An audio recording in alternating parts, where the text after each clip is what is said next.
senão não dá certo. Salve os irmãos na gloriosa paz do Senhor Jesus. Vamos iniciar mais uma aula da nossa escola bíblica. Oremos a Deus. Senhor nosso Deus e Pai Celestial, muito obrigado, Senhor, por nos trazer mais uma vez a sua santíssima presença para aprender de Ti, Senhor. O Espírito Santo vem nos iluminar, vem nos dar entendimento, vem nos dar sabedoria, Senhor, para que nós possamos transmitir aquilo que o Senhor tem nos passado e o que o Senhor falará aqui neste momento, Pai. Dá-nos o discernimento de entender a voz do Teu Espírito Santo, dar compreensão aos Teus filhos, Espírito Santo, daquilo que vem da Tua parte, Senhor. Abençoa-nos, ó Deus, que haja em todos nós uma atenção especial a toda esta aula, Senhor, para que possamos aprender, tirar lições para a nossa vida. Abençoa, Senhor, nossos irmãos que ainda estão vindo para a Tua casa, para que cheguem em paz, em segurança. Em nome do Senhor, Pai, pedimos a Tua bênção. Amém. Glória a Deus. Mas, irmãos, nós estamos iniciando mais um trimestre, Escola Bíblica, revista CPAD, primeiro trimestre de 2024, na nossa sede IPRRCE. Hoje, 8/1/2024, às 19 horas, professor Pastor Vicente Félix. A lição de hoje é lição número 1. O tema da lição é a origem da igreja, tá? E nós estaremos estudando todo esse trimestre, durante 3 meses, 13 lições. O tema de todo o trimestre é o corpo de Cristo. E o título é origem, natureza e vocação da igreja no mundo, né? Então, quando nós falamos de corpo da igreja, estamos falando dos membros, né, da igreja que somos nós, os confessos no Senhor Jesus. E aí nós vamos ver a origem desse corpo, dessa igreja, também sua natureza, né, e também sua vocação, tá? Da igreja no mundo. Então, qual é o nosso papel, né? Qual deve ser a nossa posição no mundo, tá certo? Então, isso é muitíssimo importante. Vamos ao texto áureo. Eu vou ler, os irmãos leem junto comigo. Texto áureo. 1, 2, 3. E disse-lhes Pedro: arrependei-vos e cada um de vós seja batizado em nome do Senhor Jesus Cristo para perdão dos pecados e recebereis o dom do Espírito Santo. Atos 2, 38. Os objetivos dessa lição, descrever a trajetória do povo de Deus na Bíblia e na história. Então vai ter aqui um comentário sobre o povo de Deus, né? Desde o início, tá?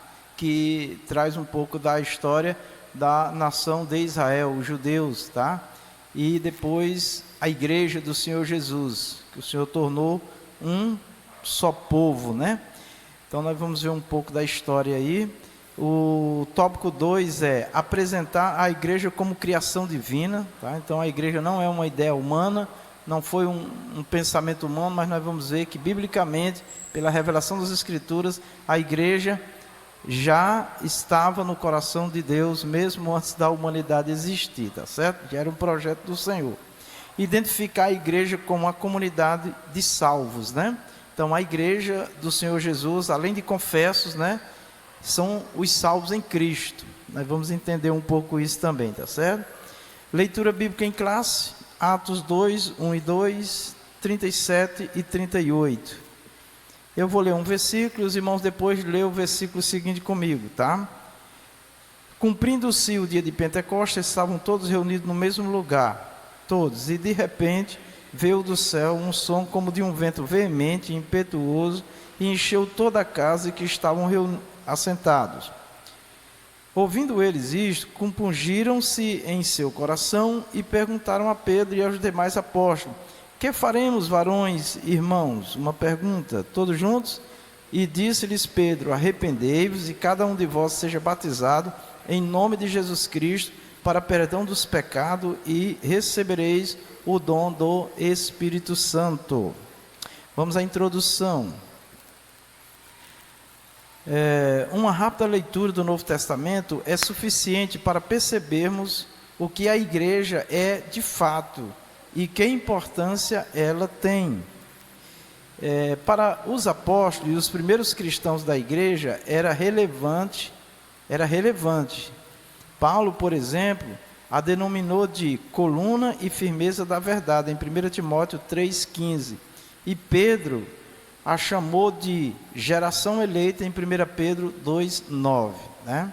Então, com facilidade, né, o leitor da Bíblia, aqueles que leem a Bíblia querendo realmente conhecer a Deus e a obra dele, vai perceber, numa rápida leitura, tá, no Novo Testamento, que a igreja é de fato,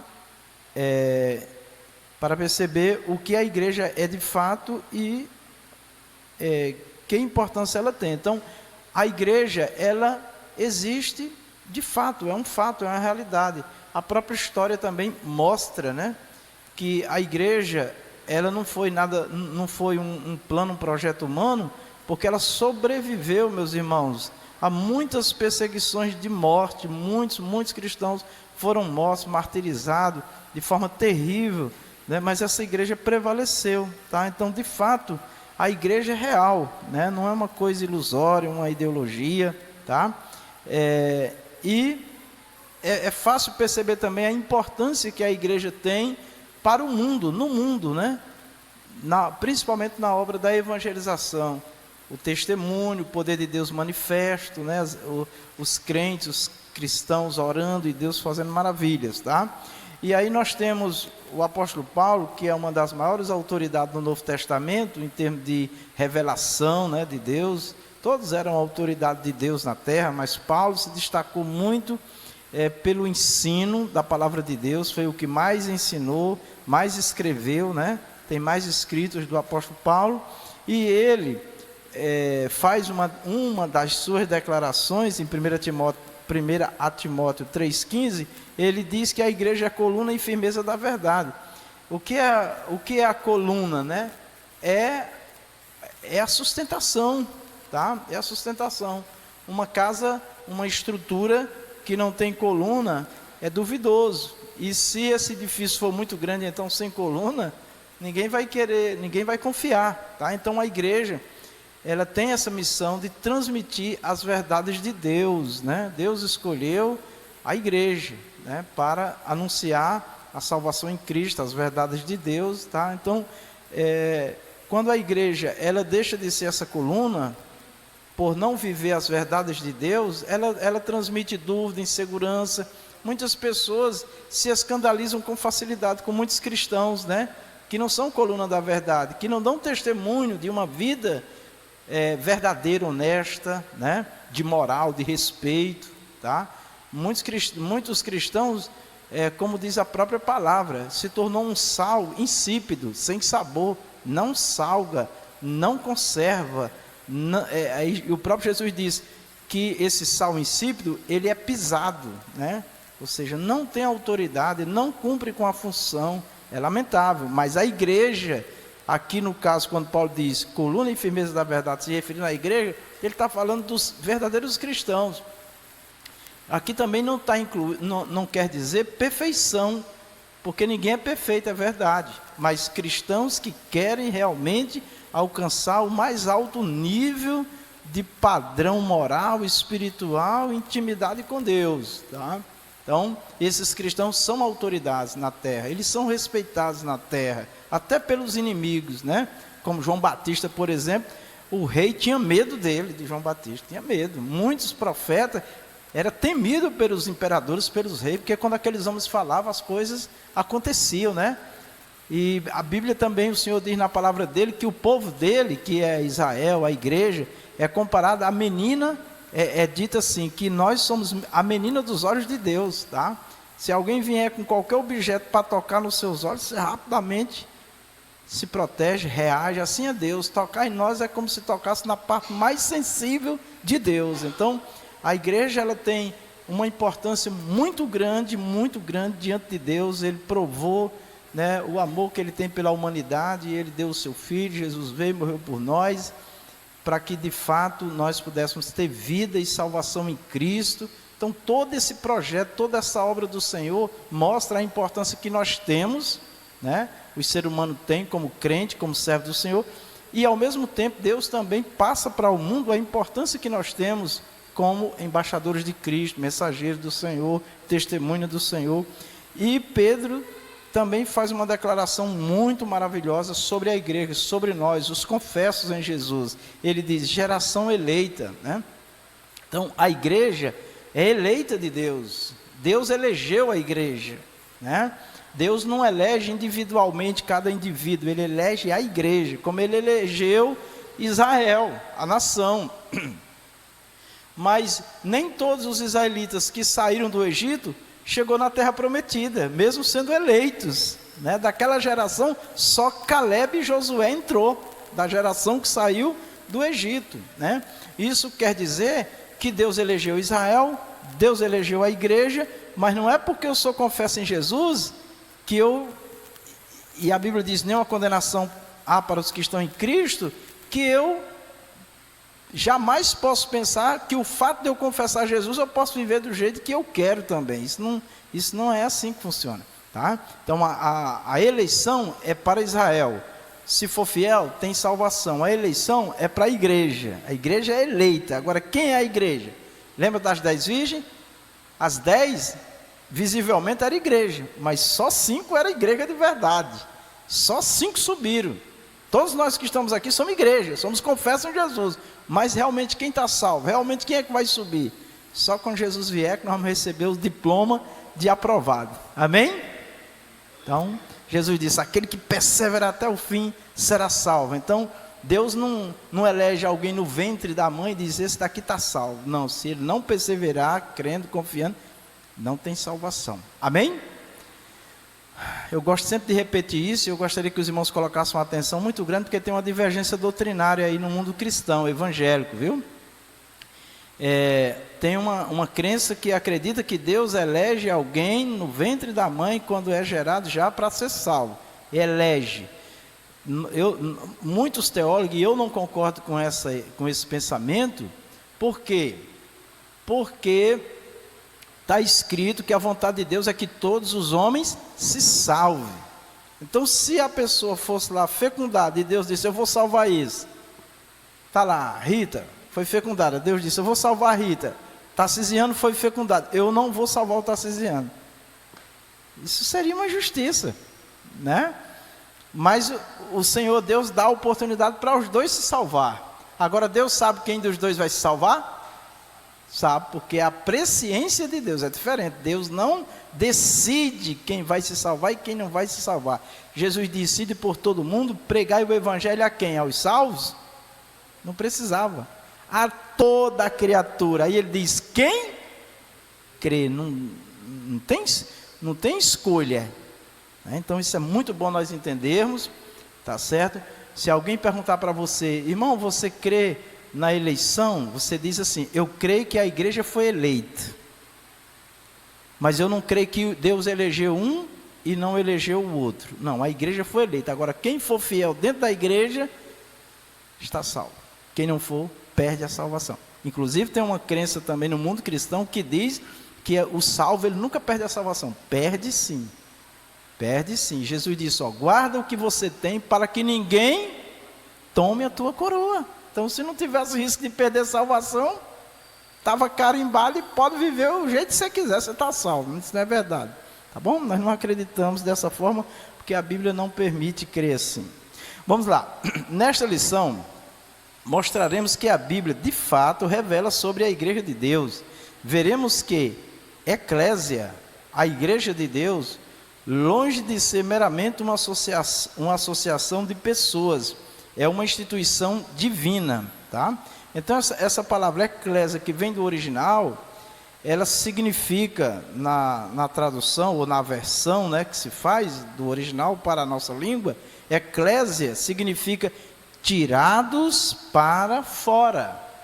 O que é que significa isso, tirados para fora? Tirado do mundo, né, para fora do mundo, para fazer parte da igreja do Senhor. Então a igreja do Senhor quem são? São os que confessam em Jesus, aqueles que estavam no mundo, vivendo no curso do mundo, fazendo o que bem pensavam, o que o mundo pensava, no espírito do mundo. Quando ele tem um encontro com Jesus, então Jesus tira ele do mundo, tira para fora do mundo, para fazer parte da igreja. A igreja, a verdadeira igreja, o verdadeiro cristão, ele, apesar de estar nesse mundo, ele é peregrino, e a palavra diz que ele é estrangeiro também, que ele está nesse mundo, mas ele não pertence mais a este mundo. Jesus diz: Pai, eles não são do mundo, ouça bem isso que Jesus diz, como eu não sou, eles não são mais deste mundo.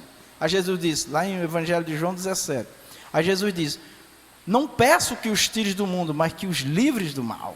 Então a igreja é isso aí. A igreja é um povo, deve ser um povo, a igreja verdadeira é um povo que foi tirado do mundo, que apesar de estar no mundo, procura viver no mundo de Deus, na direção de Deus, do Espírito Santo, tá bom? Se alguém quiser falar, levante a mão, pergunte, comente, fique à vontade. O povo de Deus na Bíblia e na história. No Antigo Testamento, o termo hebraico Gaal, Kaal, é usado para se definir um ajuntamento do povo de Deus debaixo do antigo pacto.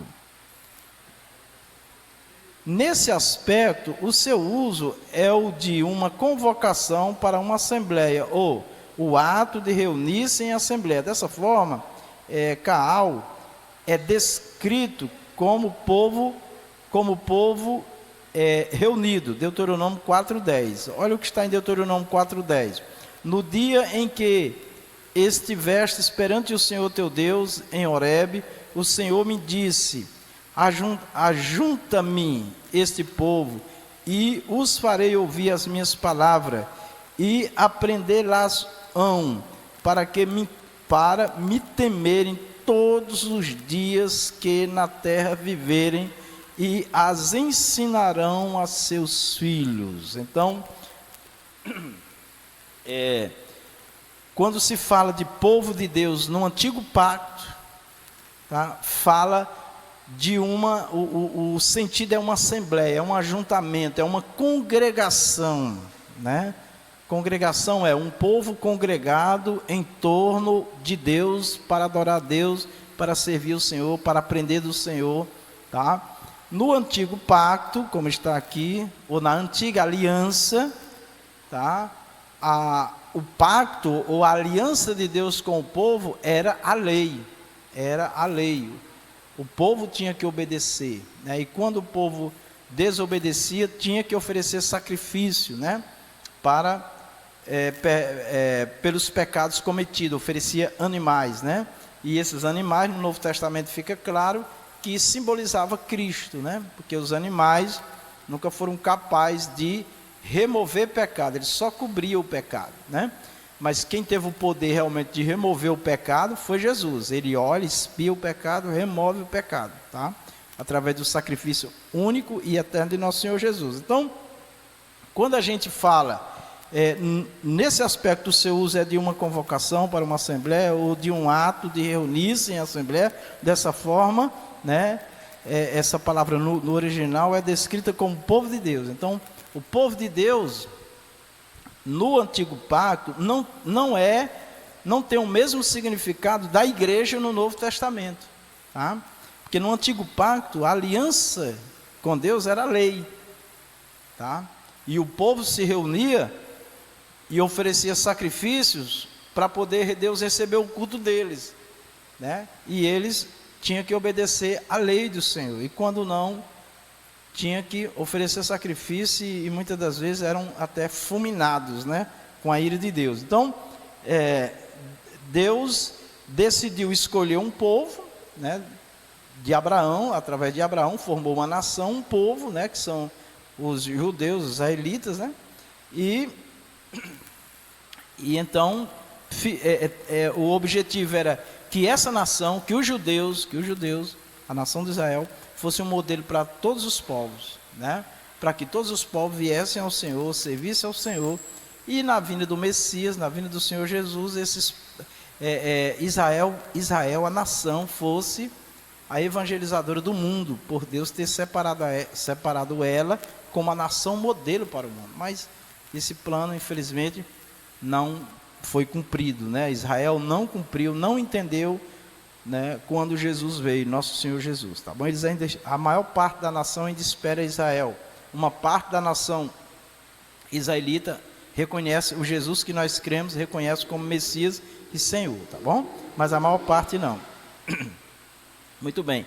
Congregação do povo, Juízes 20 e versículo 2. E dos cantos de todo o povo se apresentaram de todas as tribos de Israel na congregação do povo de Deus 400.000 de pé que arrancavam a espada, né?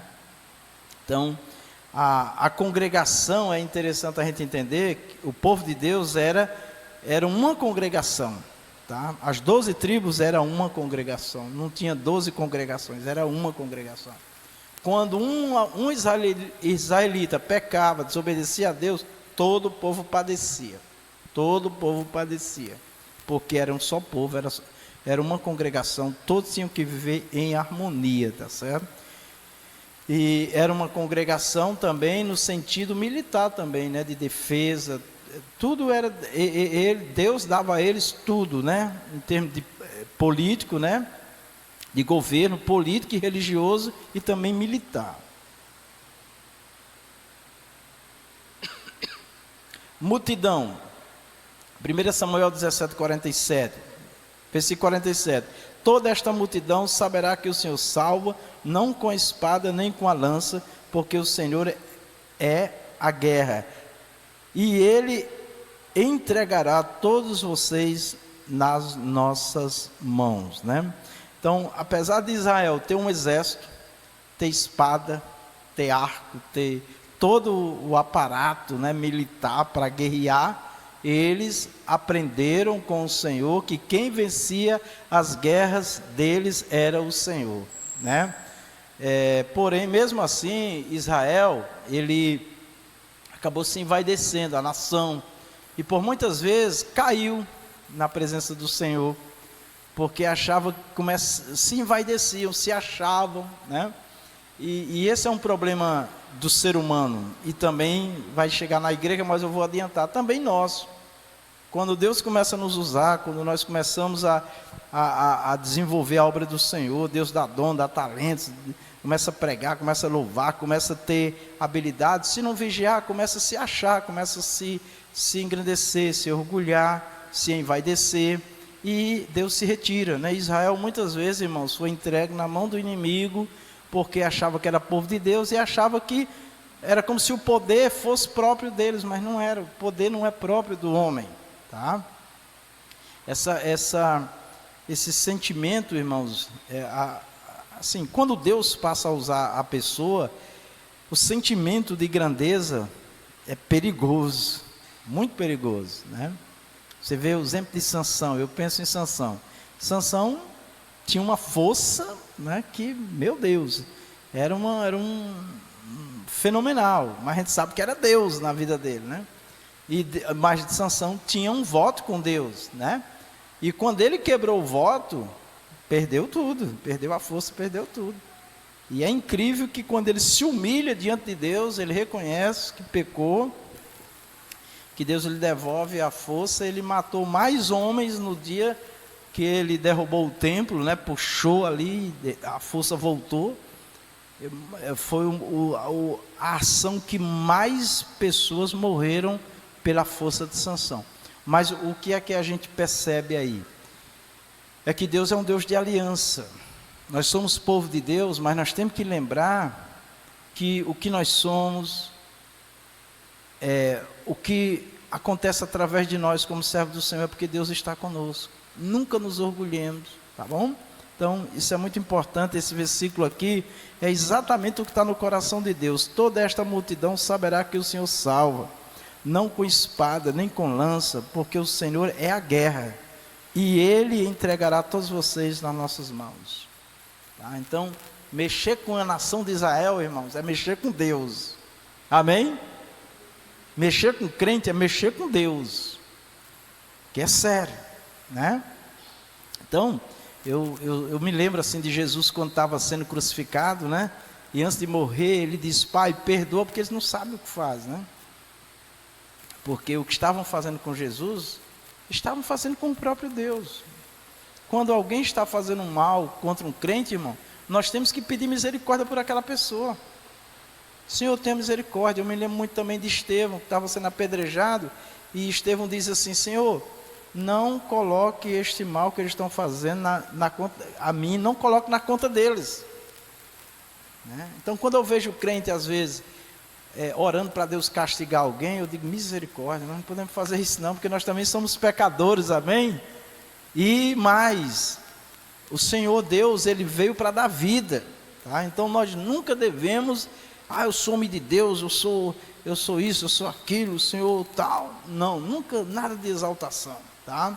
Nada de exaltação, sempre pedindo a misericórdia de Deus, pelo que nos faz mal, pelo que nos agride, porque ele está agredindo primeiro Deus. Olha, quando Deus foi falar com Saulo, que perseguia a igreja, quando Jesus chega, Jesus não diz: por que tu está perseguindo meus servos, minha igreja? Ele diz: tu tem perseguido a mim, a tua luta é comigo, quem luta com o meu povo está lutando comigo. Isso é a igreja do Senhor, irmão, tá? Nós temos que guardar isso como igreja, porque tem cristãos que ficam com raiva daquelas pessoas que faz mal a ele, fica assim, desejando até o mal, pensando mal da pessoa, e anda às vezes falando mal dessa pessoa por aí, porque a pessoa fala mal dele, tal. Então, quando na verdade a nossa posição é de abençoar, a nossa posição é de pedir misericórdia a Deus, porque uma pessoa que faz o mal a outro, ele está cego espiritualmente, né?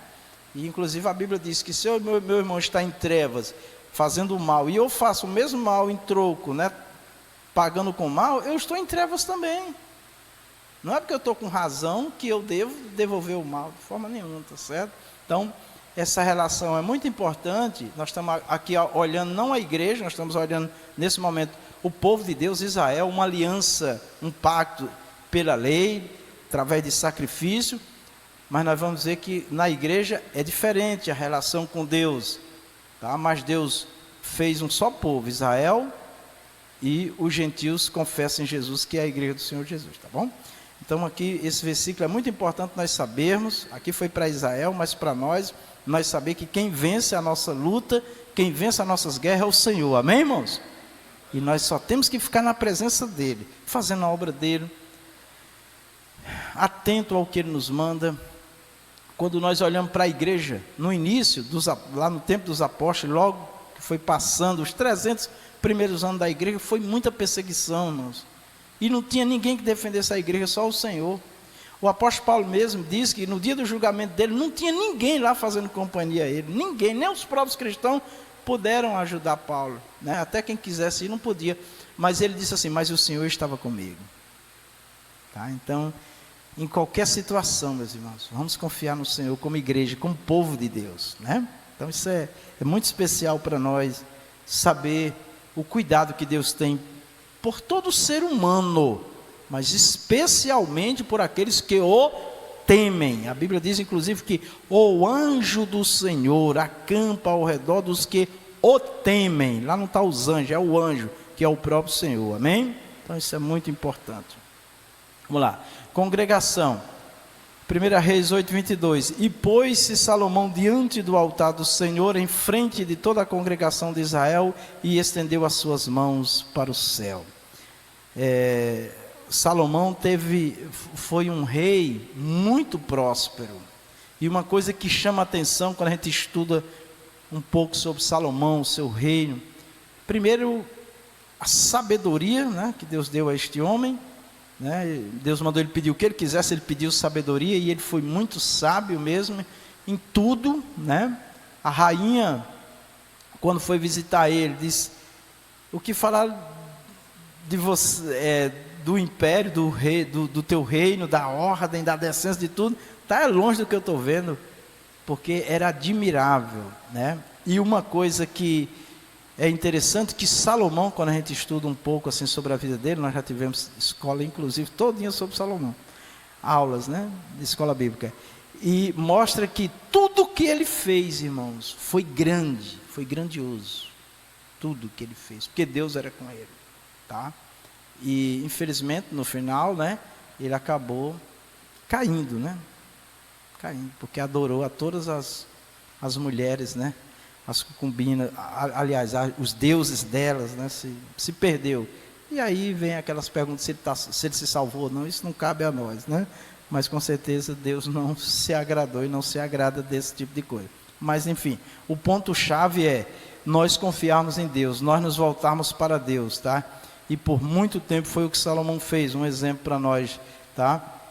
E aqui, diante da congregação de Israel, ele entendia muito bem, inclusive quando ele pediu sabedoria, ele disse assim: Senhor, me dê sabedoria para entrar e sair na presença do teu povo, que é um povo sábio, né?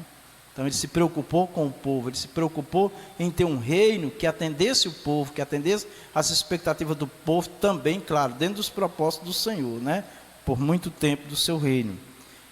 Congregação de Israel, 1 Crônicas 3:2, e disse Davi a toda a congregação de Israel: se bem vos parece, se vem isso do Senhor nosso Deus, enviemos depressa mensageiro a todos os nossos outros irmãos em todas as terras de Israel, e os sacerdotes e aos levitas com eles, nas cidades e nos seus arrabaldes, para que se ajunte conosco. Então nós estamos só observando aqui que povo de Deus no Antigo Testamento era diretamente ligado à assembleia, à congregação, a um povo só, reunido diante do Senhor, servindo ao Senhor.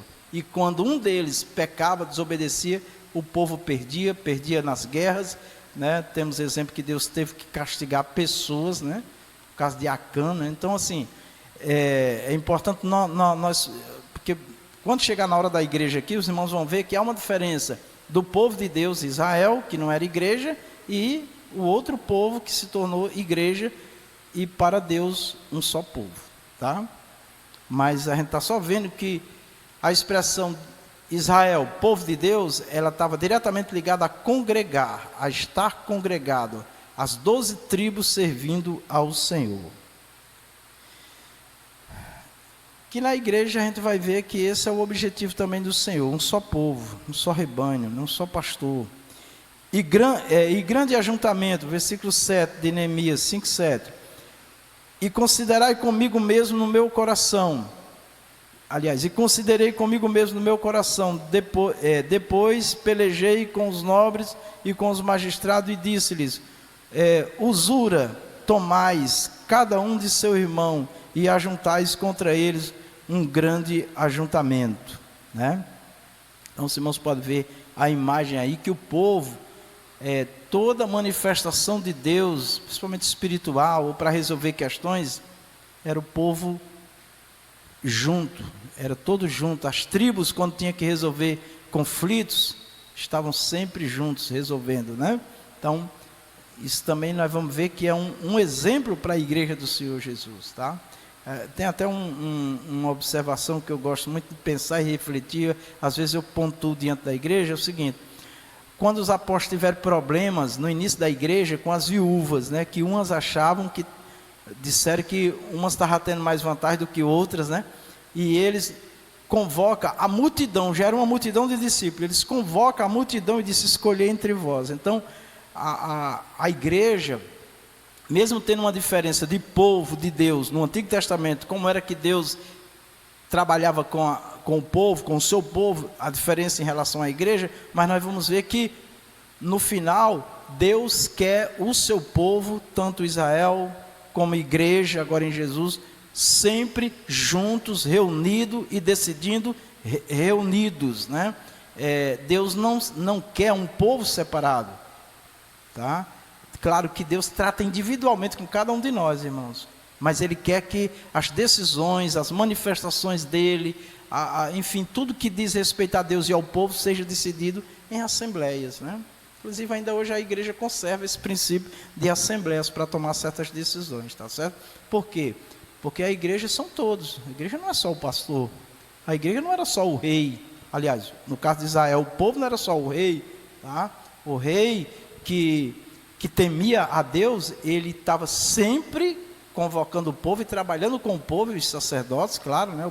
Os sacerdotes eram a voz do rei, assim, na questão espiritual, mas esse sempre foi e sempre será o projeto de Deus. Deus não se agrada de nenhum sistema dentro do povo dele, dentro da igreja, o povo de Israel, separado, isolado, tá bom? Um detalhe, né? Os irmãos estão vendo essa guerra aí de Israel, lá em Gaza, né? E uma coisa me chamou a atenção, tá? É a unidade do povo na hora da guerra, na hora da crise. Porque lá o caos político, né, é grande. O povo está dividido também politicamente, né? Lá na nação de Israel. Mas agora, quando o povo de Israel é atacado, eles deixam de lado, isso daí a gente resolve depois. Agora são nossos irmãos. Quando eu estava ouvindo esse comentário, eu disse, meu Deus, se a igreja fosse assim, né? Colocasse questões pessoais, de governo, disso, daquilo, de lado e pensasse primeiro em um proteger e guardar o outro, para depois resolver as outras coisas, né? Mas não. Quanta divisão, meu irmão, quanto prejuízo na obra de Deus, pelo egoísmo, pelo egocentrismo, uma coisa muito pessoal. Isso daqui não pode, e Israel continua sendo um modelo para nós como igreja de unidade, viu, irmão? Não tem uma nação unida para proteger a nação como Israel. São muito patriotas, tá certo? Um israelita dá a vida pela nação, tá? Diferente da nossa nação, viu, irmãos? Que quando alguém está dizendo que dá a vida, que é patriota, pode ir atrás, não são todos, mas a maioria está pensando em si, está pensando no seu enriquecimento, em vantagens pessoais. Não é patriotismo, não. Mas vamos avante. O termo Caal, portanto, no contexto do Antigo Testamento, se refere ao Israel étnico, numa nação que se ajuntava ou reunia tanto com fins culticos ou não, tá? Então, assim,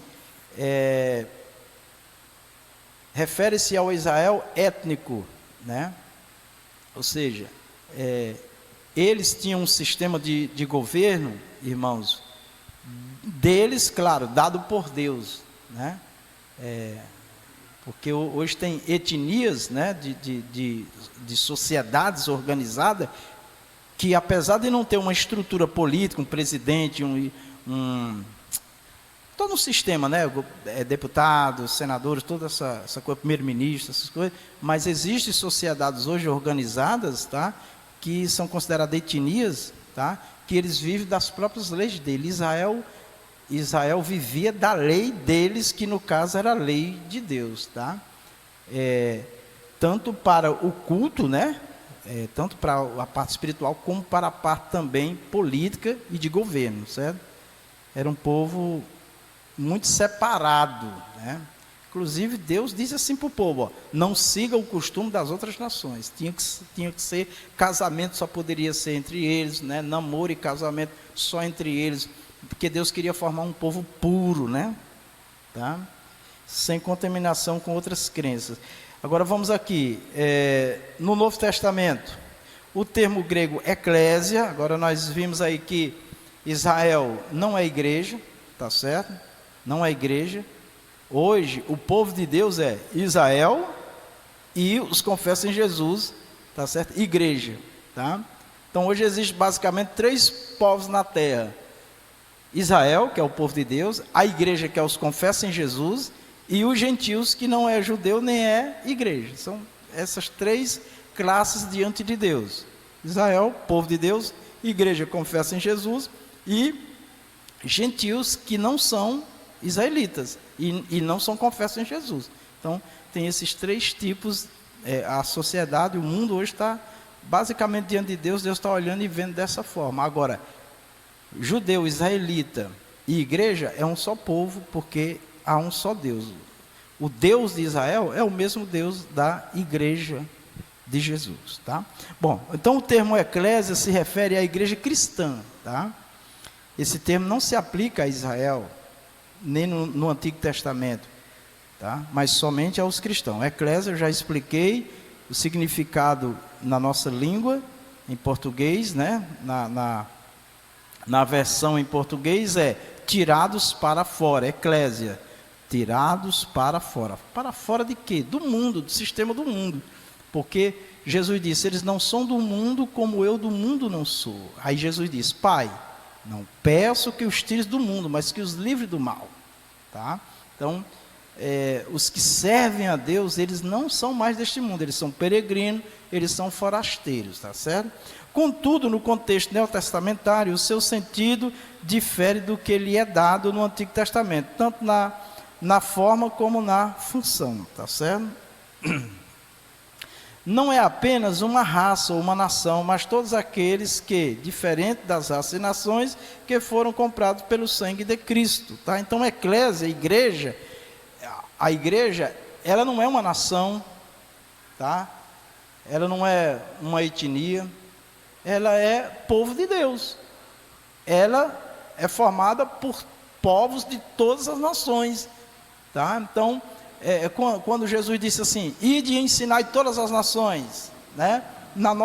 Para a nossa versão, parece que uma etnia que não tem um presidente, que não tem um sistema político organizado, governamental, não é nação. Para Deus não conta sim, todas as etnias, todos os povos da terra, tá? Os ciganos, né? Inclusive estava vendo uma irmã que conhece muito de história e anda muito no mundo e tem muito conhecimento, ela falando como o número de crentes ciganos que estão se tornando cristãos, como cresce no mundo, né? Porque o cigano é um tipo de etnia também, né? O cigano tem as próprias leis deles, né? Inclusive tem muitos problemas nos países com isso aí. Mas voltando para a igreja, então a igreja não é uma nação terrena, somos uma nação eleita, mas uma nação celestial, um povo celestial, tá certo? Um reino sacerdotal, tá? Então isso é interessante, porque a igreja, não importa, quando eu morava em São Paulo, às vezes eu chamava a atenção de alguns paulistas, né, pelas brincadeiras que os paulistas faziam com os nordestinos, né? Assim, coisas que chateavam, né? Aí eu dizia, meu irmão, nós somos todos do céu, para com essas coisas, né? Como o nordestino também às vezes faz brincadeira com o paulista, crente, né? Então, pode, né?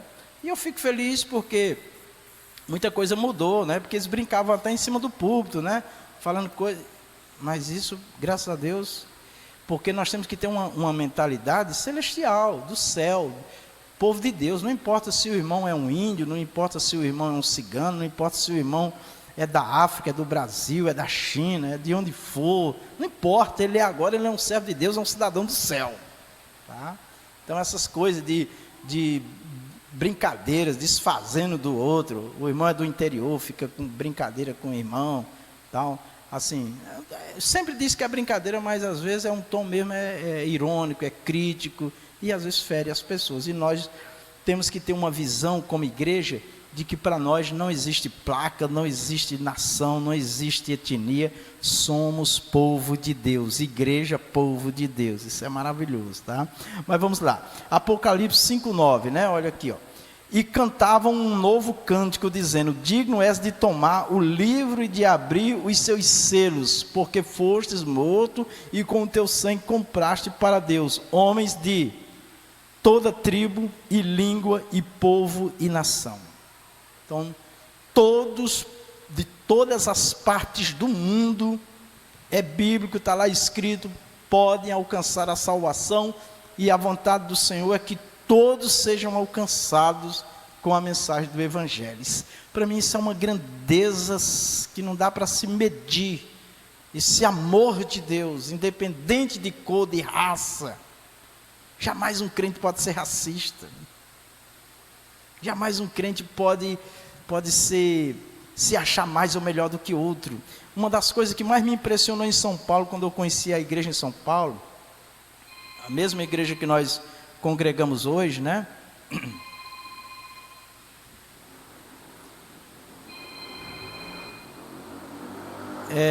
O que mais me impressionava é que a gente não sabia, irmãos, quem era rico e quem era pobre. Amém? Não sabia. Eu, quando cheguei em São Paulo com a irmã Rita, nós chegamos sem nada, né?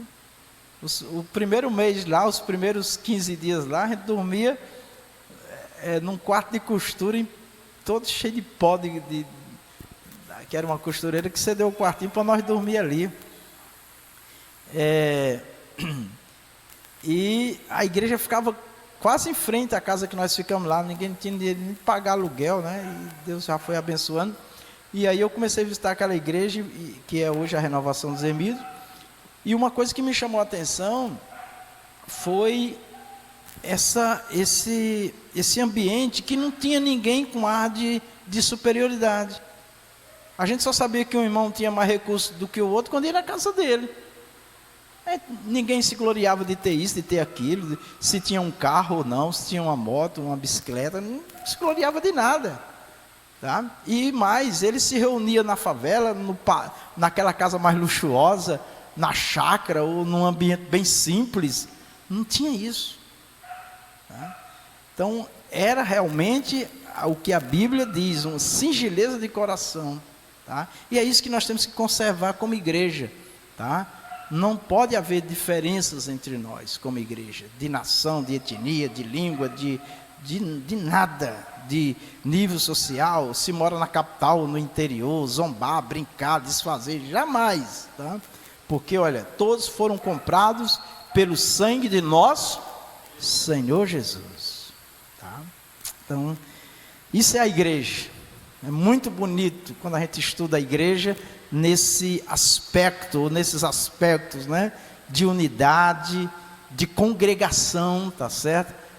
Tá certo que a igreja está num nível ainda mais elevado do que Israel, porque Israel era um nível de congregação fechado, e nós somos um nível de congregação aberto, né? Israel era tão fechado, irmãos, o nível de congregar, que um judeu não podia fazer nenhuma atividade religiosa na casa de um gentil, por exemplo, e na igreja não. Olha como é, Jesus foi falar com a mulher samaritana, o que foi que a mulher diz? Tu sendo judeu, fala comigo que sou samaritana. E quem era aquela mulher, irmão? Além de samaritana, uma vida irregular, já tinha tido maridos, né? Jesus diz, disseste bem, o que tu tem não é teu, e tu já tiveste 5, não é? Olha aí. Foi falar com uma mulher que, além de samaritana, socialmente, moralmente, estava em baixa. Isso é Jesus dizendo, irmãos, que todas as pessoas devem ser alcançadas. E essa é a missão da igreja. Israel não podia cumprir essa missão, porque eles se achavam exclusivos de Deus. Tá? Então,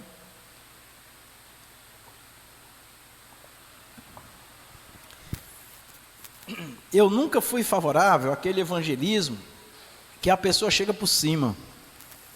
Eu sempre fui favorável a um evangelismo que a pessoa chega como ouvinte, como uma pessoa que vai dialogar com muita humildade, com muita simplicidade, né? Porque Jesus foi assim, e nós temos que ser assim também. Pompa, ostentação não cabe no meio do povo de Deus, né? Então vamos lá.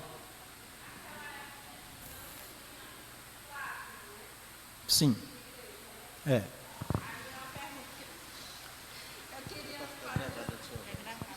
para ficar gravada a sua voz. Pode perguntar, irmã, fica à vontade. Pode falar. Da onde começou a ver as placas de igreja e por que sempre o povo fala que a católica foi a primeira a aparecer? Bom, vamos lá, né? Primeiro, as placas, né? Na época dos apóstolos, por muito tempo, não tinha placa.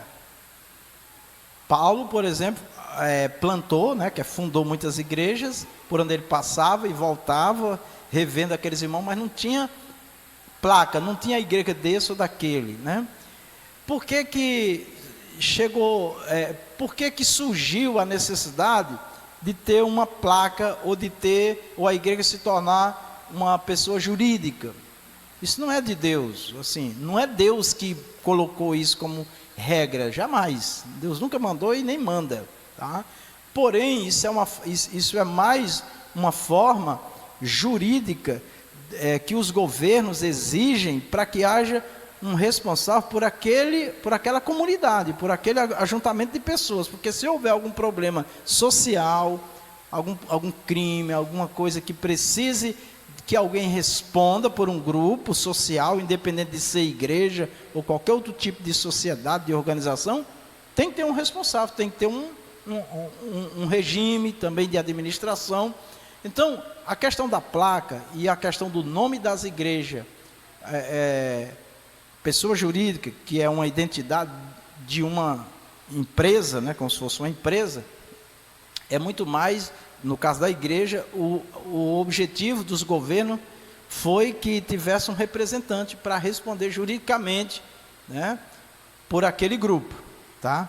Mas Deus nunca pediu nome de igreja, placa de igreja, né? Tem pessoas desinformadas que até briga pelo nome da igreja, né? Desfaz do outro, né? Eu me lembro que aqui no Ceará, quando a nossa igreja chegou aqui no Ceará, nós enfrentamos uma dificuldade enorme, porque diziam que nós não éramos igreja, porque ninguém conhecia o nome da igreja. E eu tive que dar vários estudos para os irmãos dizendo o que é igreja. Igreja não é uma denominação, não é uma placa. Igreja são pessoas, antes de tudo são pessoas. A denominação, as placas, é uma forma de se organizar juridicamente perante as autoridades, tá certo?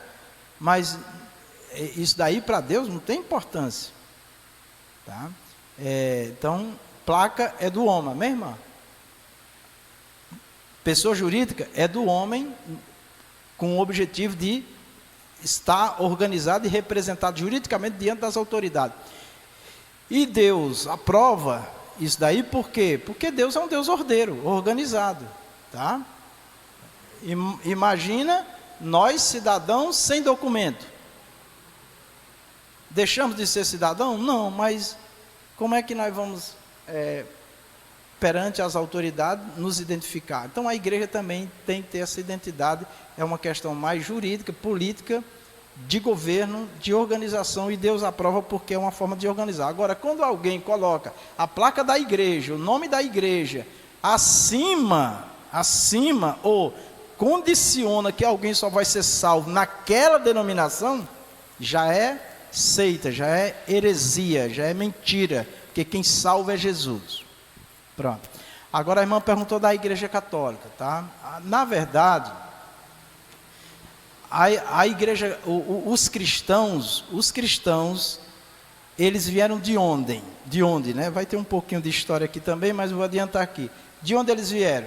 Dos apóstolos. Os apóstolos de Jesus e dos apóstolos vieram os cristãos, tá? Lá para o ano, na história da igreja, irmã Regina, irmãos, no ano 300, a igreja não era denominacional, a igreja era comunidades. Do ano 300 foi começando a ter muitos problemas na igreja, né, segundo a história, né, da igreja, tá? E começaram a se definir líderes, e esses líderes foram criando suas denominações, tá? Seus domínios, marcando território, né? Chegou próximo do ano 400, a igreja ainda era muito comunidade, mas no ano 400 teve uma situação que foi boa para a igreja, mas ao mesmo tempo foi mal, porque a mãe do imperador Constantino se converteu ao cristianismo, e o pai de Constantino exilou ela, e ela, né, estava como morta. E quando ela reencontra o filho, depois que o pai morreu, reencontra Constantino nem sabia que a mãe era viva, nem conhecia a mãe, e ela inclusive passa por um julgamento na presença dele, e ele não condena ela, sem saber que era a mãe dele, né? E aí, no meio de toda aquela confusão, Constantino se torna imperador, né? E quando ele se torna imperador, há uma rebelião contra ele, e ele começa a ser perseguido, e lá numa de suas batalhas, né, ele teve uma revelação, um sinal do Senhor Jesus, né, dizendo que ele venceria aquela guerra, e ele venceu. E aí pronto, ele se uniu aos cristãos. E aí a mãe dele reaparece e ele se une aos cristãos. E é aí que aparece, começa a se definir a igreja como Estado, a igreja tendo uma influência muito grande no Estado, né? E daí vem a Igreja Católica, né? A Igreja Católica não tinha imagem de escultura, a Igreja Católica não tinha velas, a Igreja Católica não tinha essas idolatrias que tem. Tudo começou a partir de Constantino, porque Constantino fez aliança com a igreja, com os cristãos, mas ele fez aliança com outras religiões também, outros governos com outros deuses, entendeu? E houve uma mistura, né? Tá? Mas assim, quando a Igreja Católica ela se torna um Estado, religião-Estado dominante, tá? Aí começa a história dos papas, né? Dos papas. E essa história de que a Igreja Católica diz que Pedro foi o primeiro papa, na Bíblia não existe isso. Porque Pedro, a gente tem uma ideia, Pedro, apesar de ser um dos líderes, né? Quem presidiu a primeira Assembleia dos Cristãos, lá em Atos 15, foi Tiago. Foi Tiago que deu a palavra final, não foi Pedro. Tiago, irmão do Senhor. Mas Tiago também não se impôs como sendo irmão do Senhor Jesus, meio irmão, né? Só parte de mãe, não se impôs em nada. Então, a Igreja Católica, ela se define mais pelo Estado político, né? Tanto é que hoje a Igreja Católica, o Papa, ele tem o mesmo nível de um presidente da República. O Vaticano é como se fosse uma nação, é como se fosse ele tem status de presidente. O Brasil tem um presidente, os outros países têm presidente. O Vaticano, que está dentro de um país, ele tem status de presidente, como se fosse um presidente. Politicamente, ele está no mesmo nível de qualquer líder de qualquer país, de qualquer nação, porque ficou esse domínio, certo? Então, assim, a Igreja Católica foi a primeira igreja de Jesus? Não, de forma nenhuma. A primeira igreja de Jesus foi os apóstolos. A primeira igreja de Jesus, até Constantino, eram os cristãos. Não tinha um papa, um que mandava, não existia isso. Tanto é que, depois, se a irmã Regina quiser, tem um filme que eu vi, que eu achei muito interessante, que bate com muitos historiadores, que é exatamente o filme de Constantino, que conta, né? É muito interessante. Então, assim, e uma coisa mais grave ainda, irmãos, os problemas da Igreja Católica, misturado com política e religião, foi uma tragédia, irmãos. Muitos judeus foram mortos, porque tinha que confessar Jesus, senão morria. E outros povos também, tá? A igreja teve que pedir perdão, teve a Inquisição, muita coisa terrível, porque a igreja passou a ser um domínio político e religioso, e isso não pode acontecer nunca. Isso não tem nada a ver com Jesus Cristo. Jesus Cristo nunca se aliou a nenhuma liderança. Jesus iniciou sozinho, depois foi chamando, nem a própria família seguiu Jesus. Os irmãos de Jesus só foram reconhecer Jesus depois da ressurreição, né? Então, para os irmãos verem como foi a igreja, o início e a história da igreja. Pode pesquisar na internet, história da igreja, história dos cristãos, irmãos vão ver que por muito tempo a igreja, irmãos, era massacrada pelos governos, entendeu? Então é isso aí. Amém, irmã? Então, a resposta é: a igreja católica não é a primeira igreja cristã. A primeira igreja cristã é a dos apóstolos. E depois dos apóstolos, não tinha governo, assim como tem hoje organizada a igreja do jeito que está hoje, não. Pessoas, inclusive, que se sentem donos das igrejas, né? Isso daí nunca existiu na igreja pura, limpa. Agora, a igreja precisa estar organizada, principalmente no sistema de sociedade que nós vivemos, né? Tá certo? Agora sim, tem uma situação que eu não posso deixar de falar para os irmãos, assim, ó, quando a gente fala que nome de igreja, placa, pessoa jurídica, isso daí Deus nunca pediu, e para Deus isso não faz nenhuma diferença, do ponto de vista de povo de Deus, mas Deus aprova, porque é uma forma de se organizar numa sociedade organizada. Deus aprova, Deus é ordeiro, Deus quer organização. Aí tem cristãos que por esse entendimento, tá? E há muitos que estudam teologia, que se aprofundam em estudo teológico, que envolve tudo isso, acaba desvalorizando as organizações, as instituições. E eu não concordo. Eu estou na mesma instituição até hoje, não sou melhor do que ninguém, tá? E valorizo a instituição, nunca coloco acima de Jesus, nunca condiciono ninguém a ter que fazer parte da nossa igreja para ser melhor ou mais do que outro, jamais. Agora, eu valorizo a instituição do ponto de vista seguinte, que quando eu faço parte de uma denominação, naquela denominação é o lugar onde eu vou desenvolver. Aí cada denominação que você vai é um sistema de governo, de trabalho, vai estar sempre recomeçando, entendeu? Então eu vejo assim, a valorização da instituição, da placa, do nome da igreja, daquele povo ali, a gente valorizar e estar ali, porque ali a gente vai aprendendo e desenvolvendo e vai fazer uma obra. Percebam que pessoas que ficam o tempo todo mudando de igreja, eles não constroem, eles não... quem vive todo o tempo mudando de rua, de bairro, de cidade, ele nunca constrói nada, já perceberam?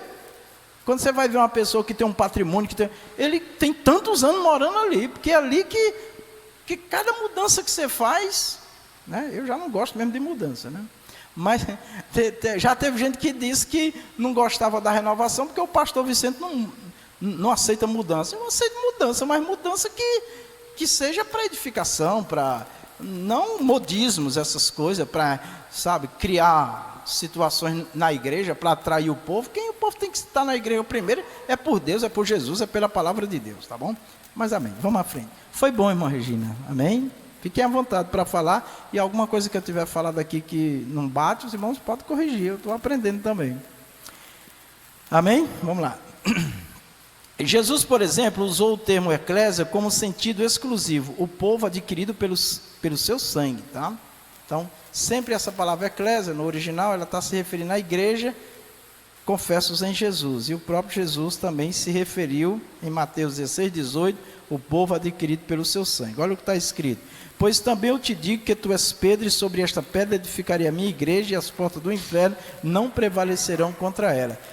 Eu gosto muito dessa palavra, gosto de toda a palavra, né? Mas essa daqui me chama muita atenção, porque quando Pedro confessa a Jesus, tu és o Cristo, o Filho do Deus vivo, tá? O Senhor Jesus disse para ele que não foi ele que descobriu, foi o Espírito Santo que revelou.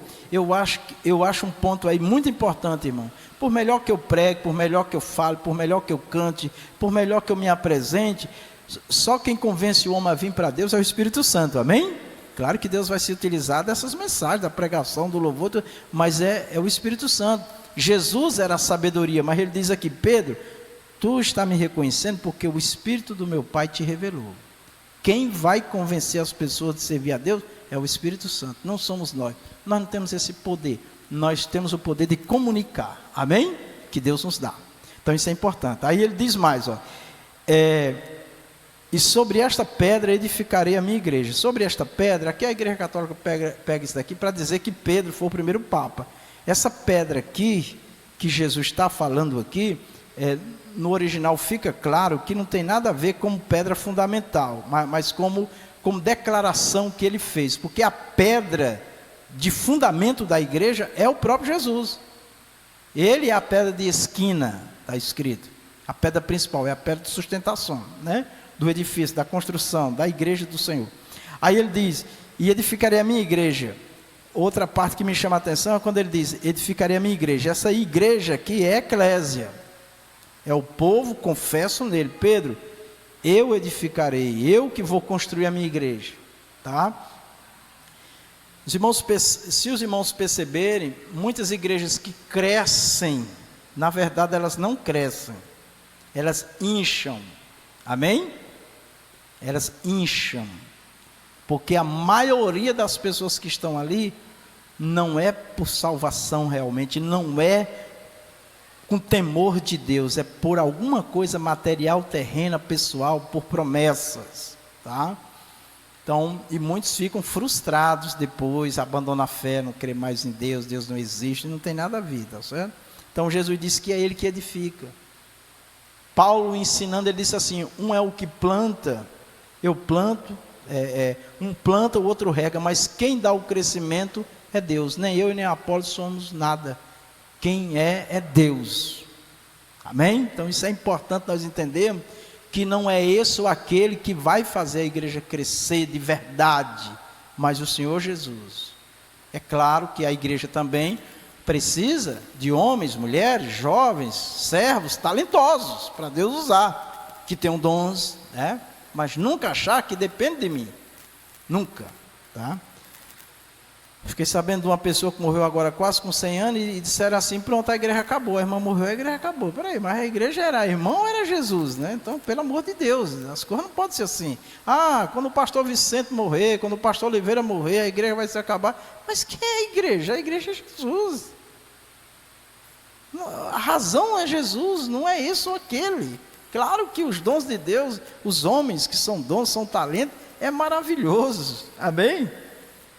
Eu me lembro de um caso em São Paulo, que o obreiro chegava na porta da igreja, parava o carro e dizia, o pastor Oliveira está aí? Aí se alguém dissesse, está, ele disse, ia cultuar. Pastor Oliveira está aí? Está não. Ele ligava o carro de novo e ia embora para casa. Ele está servindo a quem? Um obreiro fazer isso? Um crente? Pelo amor de Deus. Ainda precisa aprender, né? Dessa forma, o uso paulino de eclésia em suas epístolas designa sempre a comunidade dos salvos, tá? Então, toda vez que nós falamos de eclésia, de igreja, nós estamos falando de salvos, de confessa em Jesus, tá? E não de denominação e de placa de igreja. Assim vemos Paulo saudando a igreja, ensinando as igrejas, discipulando o uso dos dons na adoração da igreja e dando diretriz à igreja, né? É importante essa atenção para a igreja, para que ninguém dentro da igreja se isole. Nós somos membros, irmãos, de um corpo. Um membro não funciona fora do corpo, amém? Não funciona. Quando a pessoa diz assim, denominação para mim não vale nada, eu não vejo assim. O nome da denominação não, mas a denominação, olhando para a comunidade, sim, porque a comunidade é uma parte, né, da igreja, organismo vivo, que nós vamos estudar, igreja, organismo vivo e a igreja organizacional, igreja do Espírito e a igreja, os homens, tá? Então assim, se eu sou membro do corpo de Cristo, eu preciso congregar. Não sei aonde, mas eu preciso congregar. Porque é congregando que eu vou desenvolver o amor, o trabalho, o serviço ao meu irmão. Eu ouvi esses dias uma frase que me chamou muita atenção. Alguém dizia assim, que a maior liberdade que um ser humano pode ter nesta vida é poder servir ao outro. Perceberam? Que nós temos dificuldade de servir ao outro, nós queremos ser servidos, mas servir é mais difícil. Jesus disse, eu vim não para ser servido, mas para servir. Então olha, eu não vou congregar, eu já vi inclusive em vídeos dizerem assim, eu não vou congregar porque eu não suporto esse negócio de ter que ir para a escola bíblica, de ter que ir para a doutrina, de ter que ir para o culto de oração, de ter que ir nos domingos para o culto, de ter que isso, de ter que aquilo, Agora imagina aí, se eu quero ter uma vida próxima profissionalmente, se eu não estudar, se eu não treinar uma profissão, o que é que eu vou ser? Você chega para muito jovem hoje de 25 anos, 20 anos, o que é que você sabe fazer? Ele vai dizer para você, nada. E tem uns que dizem assim, de tudo eu faço um pouco, eu já não acredito muito nesse negócio, certo? Pois ele não define nada, certo? Não define nada. Então assim é na obra de Deus, assim é a nossa vida, irmão. Nós precisamos viver em comunidade, em grupos. Inclusive, Deus nos fez de natureza gregária. Sabe o que é gregário? Que eu tenho a necessidade de estar agregado a alguém. Tá?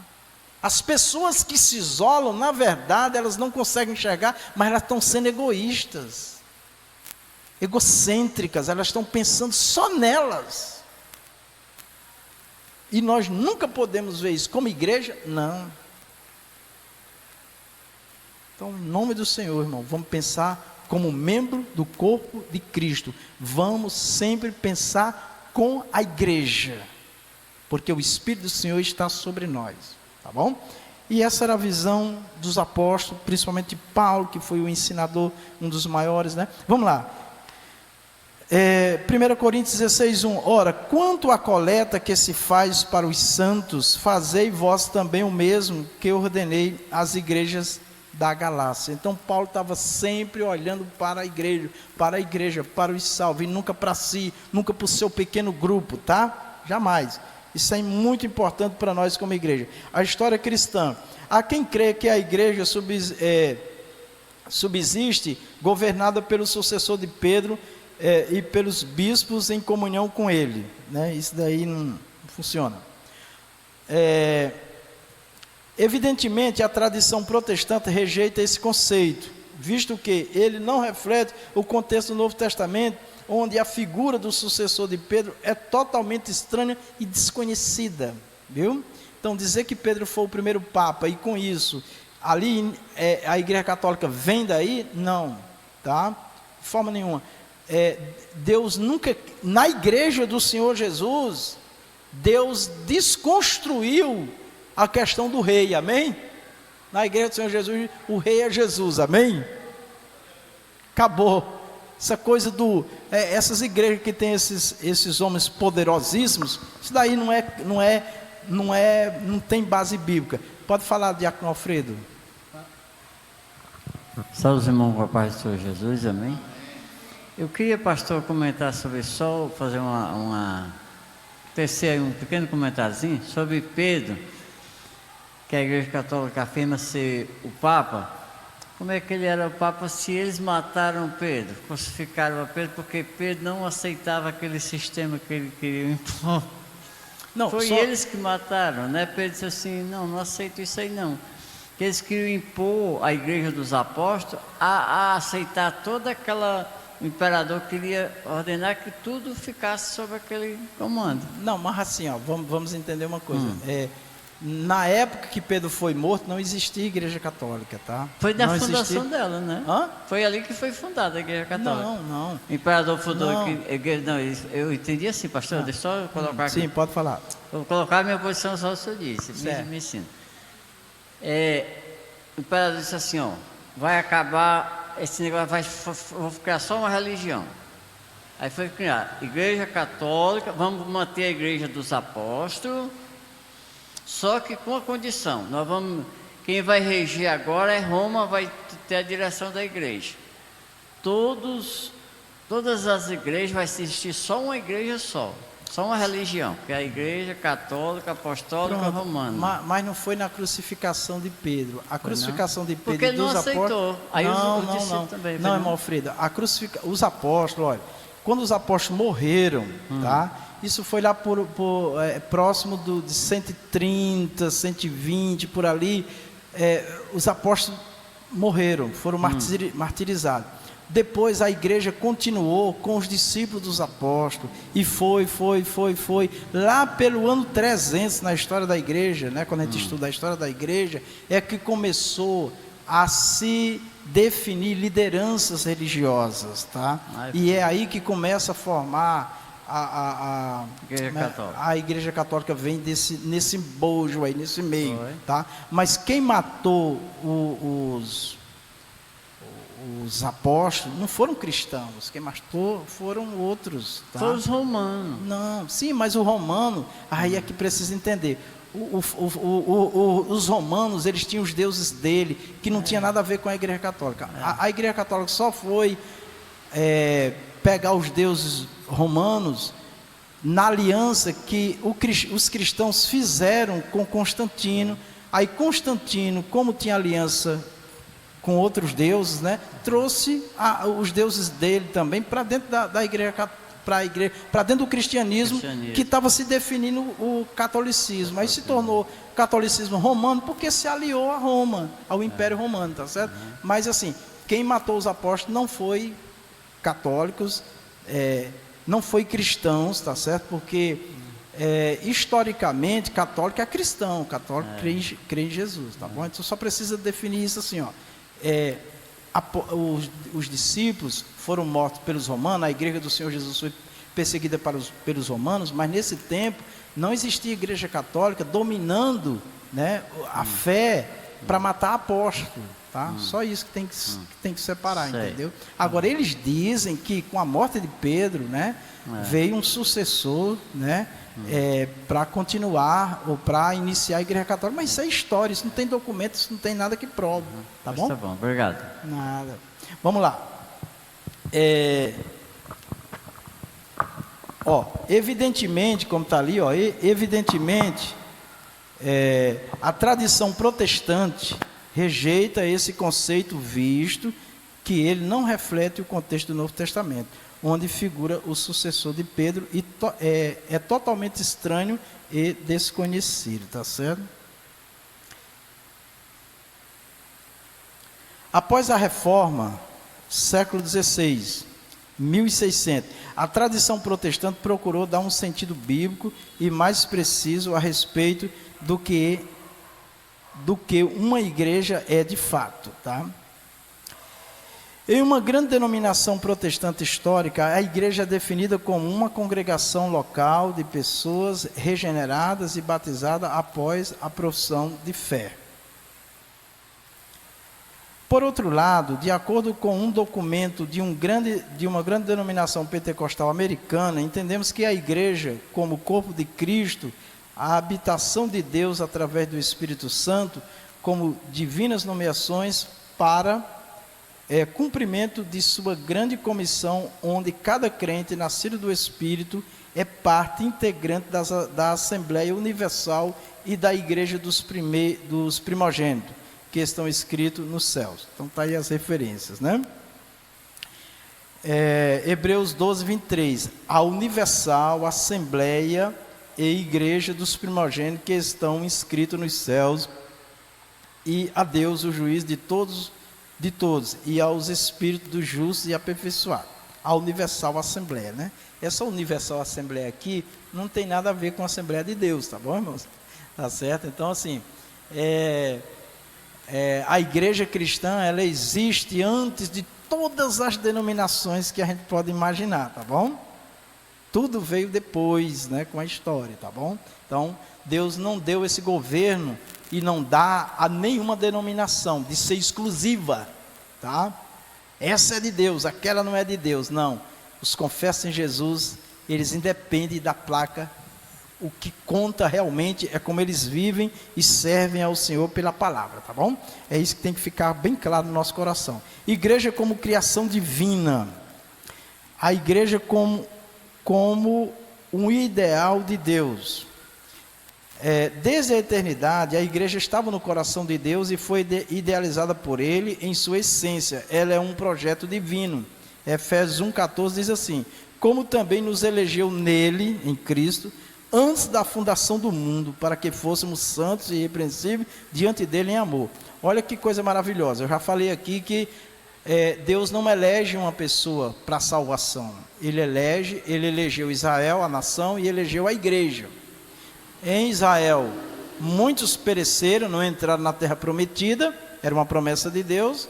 Daquela geração que saiu do Egito, só Caleb e Josué entraram, né? Da geração que saiu lá do Egito. E era o povo eleito. A igreja do mesmo jeito, a igreja é eleita. Mas quem vai se salvar? Né? Então Deus não elege um indivíduo para a salvação. Tá? Nós temos exemplo na Bíblia de pessoas que Deus escolheu no ventre, no sentido de uma obra que Deus tinha a realizar no futuro, mas era obra, era serviço, não era salvação, tá certo? Porque uma pessoa também pode fazer um serviço para Deus e perder a salvação, amém, irmãos? Ele pode se desviar. Então isso é importante a gente ficar claro. Eu já expliquei aqui no início da aula a diferença entre eleição e presciência de Deus. Deus não elege ninguém individualmente para ser salvo e outro para não ser salvo. Isso não existe, tá? Agora Deus sabe quem vai ser salvo e quem não vai ser salvo, desde quando ele é fecundado, porque Deus já sabe tudo. Mas não é ele que decide, ele dá a todos as mesmas oportunidades para se salvarem. E Jesus morreu por todos, tá bom? Então isso é bom que elimine qualquer ideia diferente. Na sua carta aos Efésios, o apóstolo Paulo fala de um mistério que estava oculto, né? O mistério oculto. Alguém sabe qual é? Efésios 3:3-6. Como me foi esse mistério manifestado pela revelação, como acima, em pouco, vos escrevi, pelo que quando ledes, podeis perceber a minha compreensão do mistério de Cristo, o qual noutros séculos não foi manifesto aos filhos dos homens, como agora tem sido revelado pelo Espírito aos seus santos apóstolos e profetas, a saber, aos gentios,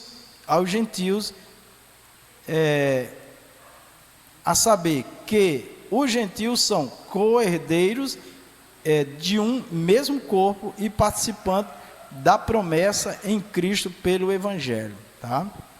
Então, o mistério de Deus oculto é Jesus, que se revela. Quando Pedro disse, tu és o Cristo, o Filho do Deus vivo, Jesus disse, não foi tu que descobriu, Pedro, foi meu Pai que te revelou. Jesus continua sendo um mistério para muita gente, amém, irmãos? Às vezes nós recebemos a revelação desse mistério glorioso de Jesus, né? O Salvador, o Senhor, o Messias, e a gente fica às vezes sem entender porque é que o outro ouve e não entende, não sabe, não aceita e não se entrega. Mas nós também não fomos diferentes, né? Nós também, cada um tem uma história para contar, tá? Eu passei um pouco aqui, eu quero só voltar aqui porque eu ia fazer um comentário e esqueci. Aqui, irmãos, em Efésios 1:4 diz assim, como também nos elegeu nele, em Cristo, antes da fundação do mundo. Eu quero que os irmãos atentem para esta palavra, antes da fundação do mundo. Aqui é a presciência de Deus. Deus não fez o homem para cair, para pecar, no caso, Adão e Eva, tá? Mas na presciência de Deus, ele sabia que eles iam pecar. Presciência, certo? Deus já estava vendo lá. Eu estava até pensando assim nessa presciência de Deus, o seguinte, às vezes você começa a ver um filme, quando ele já está gravado, que você está ali num canal, né, que você pode adiantar, você podia adiantar, não era um filme de 2 horas? Mas você não adianta, não perde a graça, então você fica vendo, vai até o final, né? Mas você poderia adiantar e já saber como era o final, tá? E você poderia ver o final e querer que fosse diferente o final do filme, mas você não pode fazer nada, porque o produtor, o criador daquele filme já definiu, vai ser aquilo, você não pode fazer nada, tá? No caso de Deus, eu fico pensando assim, a presciência de Deus, né? A minha presciência e a sua era ir lá no final do filme e saber como era que ia terminar, mas nós não vamos, a gente quer ver a surpresa. No caso de Deus, Deus já sabe que a irmã Sandra Regina nasceu, cresceu, desenvolveu, confessa em Jesus, e Ele é quem sabe se ela vai se salvar ou não, se ela vai perseverar ou não, eu também, né? Tá? Agora, Deus pode intervir no final da nossa história? Ele pode? Essa é a pergunta, né? Mesmo Ele sabendo que eu vou me perder, Ele poderia mudar isso aí? Poderia, porque Ele é soberano, mas Ele não faz. Ele dá todos os recursos para nós, tá? Inclusive, está escrito que Ele não permite uma carga que nós não podemos levar. E o irmão disse, pastor, e aquele irmão lá que não suportou aquela luta? É porque ele não perseverou e não confiou no Senhor, porque se ele confiar, ele passa pela prova. Amém? Que o Espírito Santo está ali para ajudar. Então, assim, claro que o que eu estou falando aqui é um pouco especulativo, né? Não é uma coisa que a gente pode garantir que é exatamente isso, mas é o que a gente percebe, entendeu? Que Deus deu aos homens a liberdade. Deus poderia ter evitado que Adão pecasse, poderia intervir, não, você não vai pecar, Adão, porque senão você vai estragar tudo. Não. Ele não interviu. Então aí onde está, irmãos, o grande mistério da fé. Quem tem que decidir somos nós. E para isso nós temos que ler, estudar, nós temos que orar, nós temos que fazer o que Ele manda. Ele oferece as armas, né? No demais, irmãos, tomai toda a armadura de Deus. Então Deus dá todos os recursos. Então nós, né? Paulo diz, ainda que por muitas lutas e tribulações, né, nos importa entrar no reino de Deus, estava determinado a entrar. Então é importante a gente ter esse entendimento, porque ainda há pessoas que acham o seguinte, que se Deus quiser Ele me salva, se Ele quiser Ele não me salva. Não, Ele já quer salvar, eu é que tenho que seguir a cartilha, amém?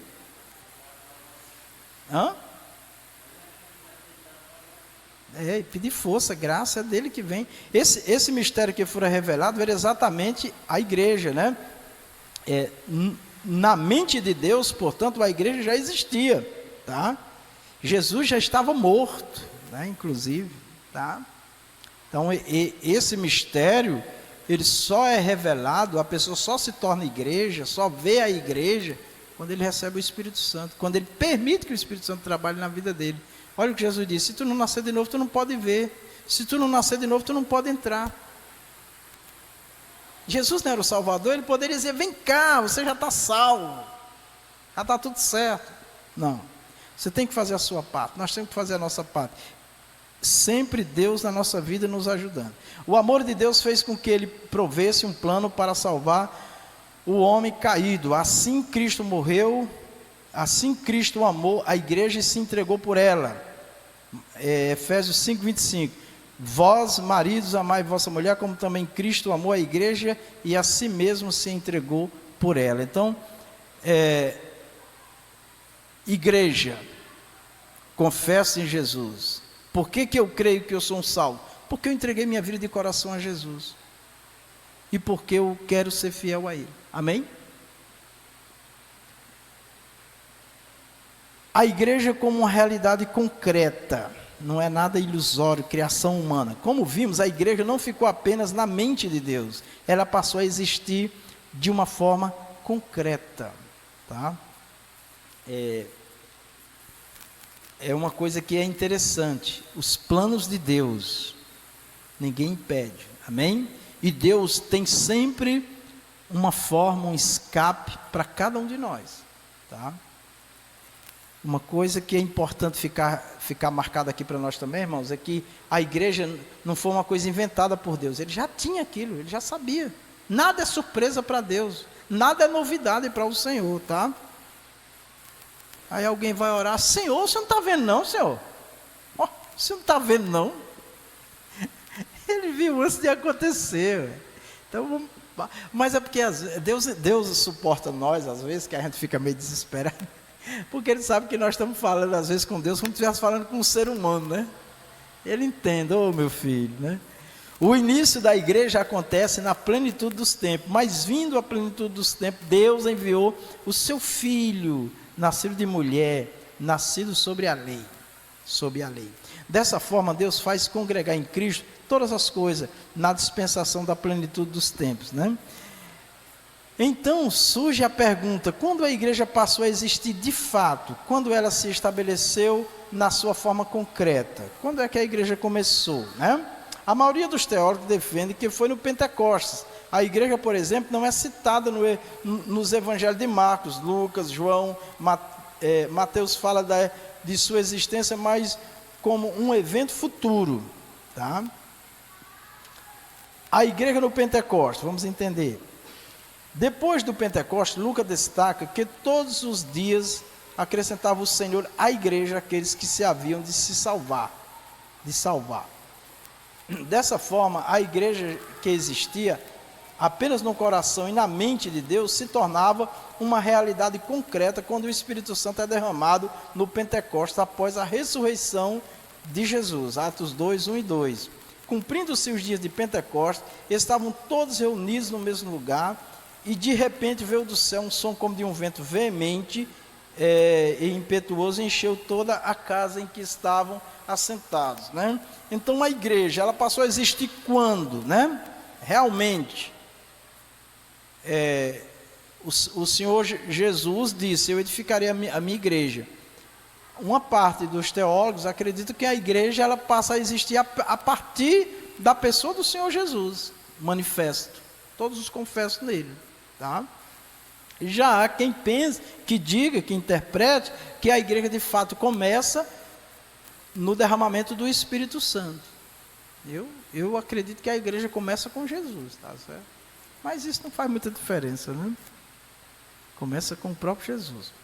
A igreja como a comunidade dos salvos, regenerados pelo sangue de Cristo.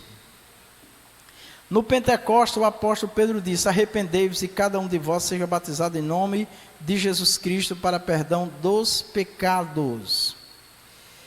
Com essas palavras, o apóstolo Pedro estava dizendo como se dá o ingresso de uma pessoa na igreja, ou seja, por meio do arrependimento e do batismo.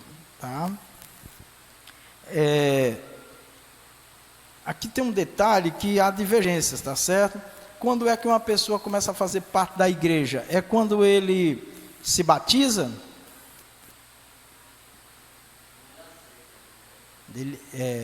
O correto mesmo é quando ele aceita, né? Ele confessou, o ladrão da cruz confessou Jesus, ele não teve tempo de se batizar. Então, o batismo nas águas, quando a pessoa tem tempo de se batizar, é uma confirmação da fé dela pública em Jesus, mas aquilo já tem que ter acontecido dentro dele. Inclusive, quando a gente vai batizar alguém, nós não vamos matar, né? Numa linguagem figurada, né? Alguém diz: ei, hoje vamos matar o irmão, né? Porque agora vai ser uma nova criatura. Não, nós vamos só sepultar. Ele já tem que ter morrido antes para o mundo. Ele já tem que ter decidido antes de servir a Deus, tá? Então, essa é a visão mais correta. Então, agora, quando Pedro diz arrependei-vos e cada um de vós seja batizado, é porque os irmãos disseram assim, né? O que devemos fazer, né? O que devemos fazer, tá?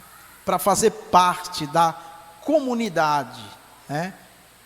Tá? Então, a primeira é arrepender-se, é decidir servir a Deus, e o mais rápido possível se batizar. Mas a partir do arrependimento sincero, verdadeiro, da confissão, ele já é parte da igreja. Se Jesus vier e uma pessoa não tiver tido tempo de se batizar, ela sobe, tá?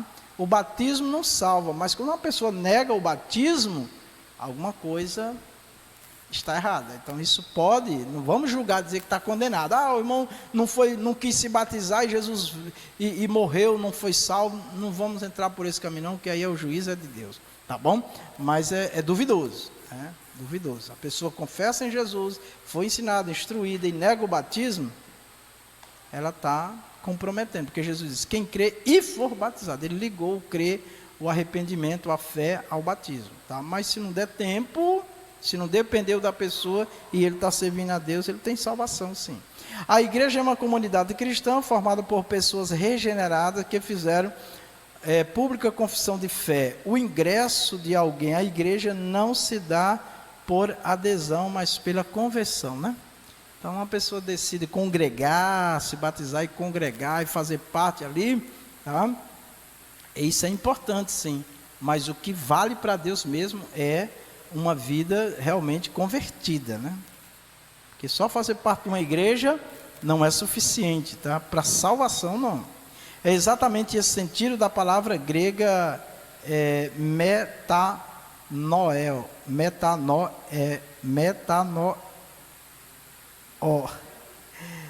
Como é, Marita?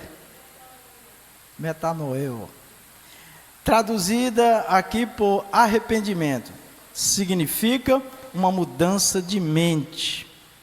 Assim, a igreja é formada por pessoas que estavam no pecado, a caminho da condenação eterna, mas que, graças ao Evangelho, tiveram suas vidas transformadas, seladas pelo Espírito Santo. Já foi dito que a igreja tem sua origem no dia de Pentecostes, por meio do Espírito Santo. Por meio do Espírito Santo somos batizados no corpo de Cristo. A igreja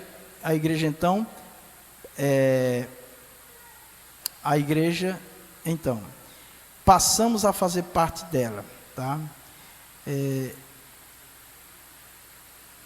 já foi dito que a igreja tem sua origem no dia de Pentecostes. Eu discordo, né, desse ponto aqui. Eu digo que a igreja teve origem em ação, em operar mesmo, em se manifestar, mas no coração ela teve origem na confissão, tá? No arrependimento. É exatamente isso que o apóstolo Paulo diz aos Coríntios na sua primeira carta: pois todos nós somos batizados em um espírito, formando um corpo, quer judeus, quer grego, quer servos, quer livre, e todos temos bebido de um mesmo espírito. Então, eu interpreto, eu vejo, eu digo eu porque nós estamos tentando interpretar o que Paulo está falando pelo Espírito, né? Que esse batismo aqui no Espírito, batizado no Espírito, é exatamente a presença do Espírito Santo que leva o homem a se converter, convence o homem do pecado, da justiça, do juízo, e ele se entrega. Então, esse daí todos têm que passar por aí, e é aí que inicia a nossa vida real com Deus, tá certo? O batismo de Cristo e do Espírito. O apóstolo Pedro, que exortou os presentes no dia de Pentecostes a se arrepender, também diz: recebereis o dom do Espírito Santo, né? Assim podemos afirmar que Cristo batizou os crentes com o Espírito Santo e com fogo num batismo de capacitação. É interessante isso daqui entender que no dia de Pentecostes, o batismo ele foi muito mais, ele foi revestimento de poder, mas os discípulos já tinham o Espírito Santo, tá bom? Então isso é importante entender, porque há igrejas, denominações que dizem que uma pessoa só é salva se ela for batizada no Espírito Santo, e não é verdade. Uma pessoa pode ter o Espírito Santo e não ser batizada no Espírito Santo, são momentos diferentes, tá? Nós cremos que a pessoa recebe o Espírito Santo, se converte, o Espírito Santo está nela, ela serve a Deus, e ela, na vida que ela vai ali, ela vai buscando o batismo, que é um revestimento. Ela já tem o Espírito e é revestida de poder. E estando com eles, determinou-lhes que não se ausentasse de Jerusalém, mas que esperasse a promessa do Pai que vier, que disse ele: de mim ouviste, né? Jesus dizendo: olha, vocês vão ser batizados no Espírito Santo, tá? Enquanto o Espírito os batizou no corpo de Cristo, né, que é o Espírito de Deus os convertendo o homem e colocando o homem agora em Cristo, para servir a Deus, isso é uma experiência. A segunda é o batismo, tá? Assim que nós cremos, né? Muitos teólogos, estudiosos acreditam dessa forma.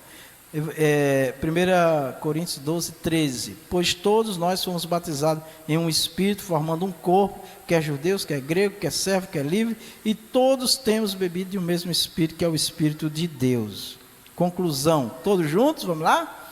Nesta lição, vimos como surgiu a igreja fundada por Jesus Cristo. Ela existiu primeiro no plano de Deus, até se estabelecer no Novo Testamento após a morte, ressurreição de Cristo e infusão dos cristãos no corpo de Cristo por meio do Espírito Santo. A igreja, portanto, não foi idealizada por homem algum, não é coisa dos homens, nem tampouco está fundada sobre teses humanas, né?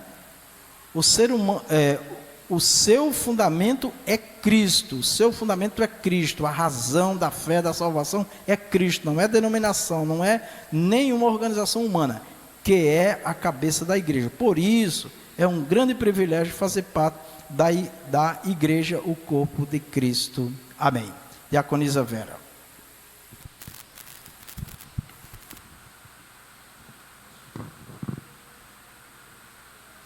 Cadê o microfone, Ciro?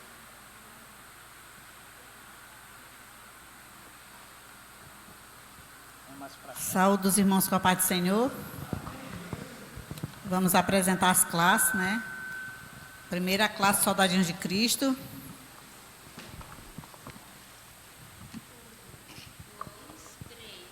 Em tempos de angústia, eu te chamo, pois tu me respondes.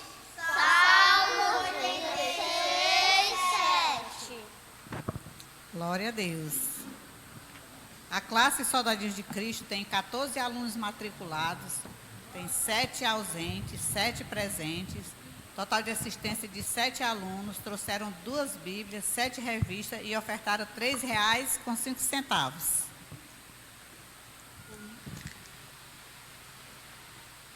Agora a classe só da Justiça.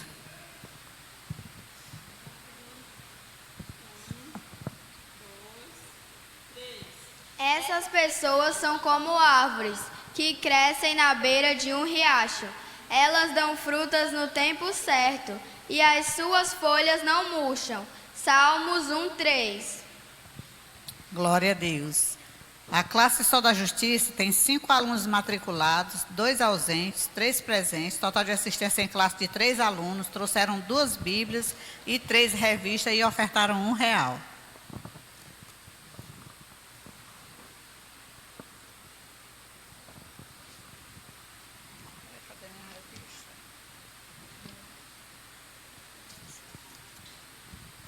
Agora é a classe Jovens e Adultos. Vamos ficar todos de pé.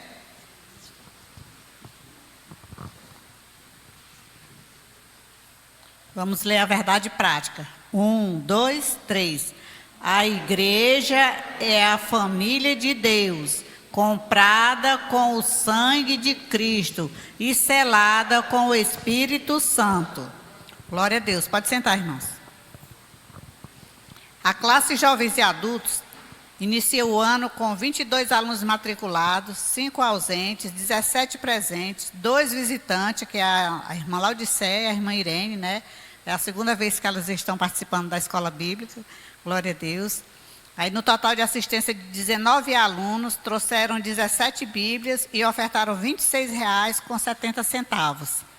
Irmãos, agora eu vou fazer o relatório anual, tá certo? Vai ser bem rápido, porque eu vou só resumir, vou dizer só o total de tudo, não vou especificar tudo direitinho, não. Depois, na outra oportunidade, os irmãos que quiserem, me procurem. Glória a Deus. Agora saber aqui onde foi que eu anotei.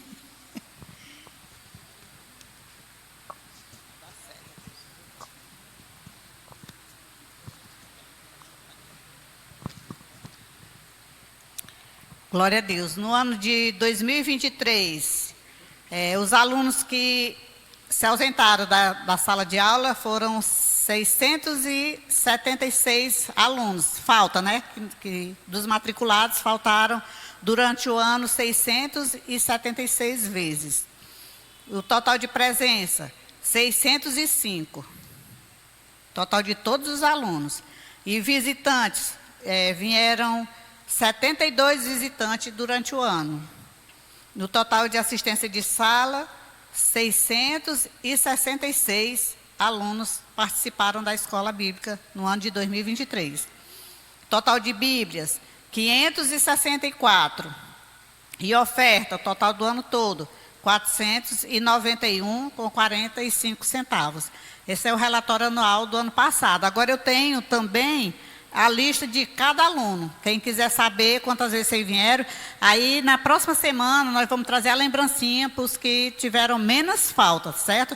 Lembrando que tem alunos que começaram a participar da escola bíblica a partir do 3º trimestre, outros do 2º, certo? Aí vocês me procuram para saber, mas os que ficaram... Não sei, pega ali aquele papelzinho para mim. Traga tudo logo. Os que tiveram menos falta, o primeiro foi o pastor Vicente, com 50 presenças, né? Aí o segundo ficou eu com 49, o terceiro ficou a irmã Rita com 48, aí temos a Débora com 47 e a irmã Cícera com 47 e a Débora com 45. Amém? Esses foram os que vieram mais vezes na escola bíblica. E o restante, quem quiser saber, depois só me procurar, que eu estou aqui com todos os nomes, tá bom? Agradeço a oportunidade em nome de Jesus. Já faltou os aniversariantes. Amém. Os aniversariantes, que eu esqueci. Tem alguém que fez aniversário, está aniversariando hoje? Não tem? Amém. Que Deus te abençoe. Vamos agradecer ao nosso Deus. Amém, meus irmãos? Glória a Jesus. Aleluias. Oremos a Deus. Maravilhoso Deus e Pai Celestial, muito obrigado pela oportunidade que o Senhor nos dá de mais uma aula na Tua presença. Obrigado por trazer os Teus filhos. Obrigado, Senhor. Espírito Santo, nos ajude a entender e a compreender cada vez mais a Sua pessoa, a Sua obra. Nos dê o poder da graça, Senhor, para nós te servir de todo o nosso coração, a cumprir a nossa missão, Senhor, como igreja. Nos abençoe, meu amado Deus. Ó Senhor, nós pedimos por aquelas pessoas que estão enfermas, por aquelas famílias que passam por grandes dificuldades, grandes crises, que o Senhor venha consolar, fortalecer cada um. Ó Deus, manifesta a Tua glória e o Teu poder nas nossas vidas. Pedimos a proteção, a guarda, o livramento da parte do Senhor para nós, nossa casa, nossa família. Em nome do Senhor Jesus, Pai amado, nos abençoe. Amém. Que o amor de Deus, a graça do nosso Senhor Jesus, a doce comunhão do Espírito Santo seja conosco e com a igreja do Senhor em toda a face da terra. Todos nós dizemos amém, na gloriosa paz do Senhor.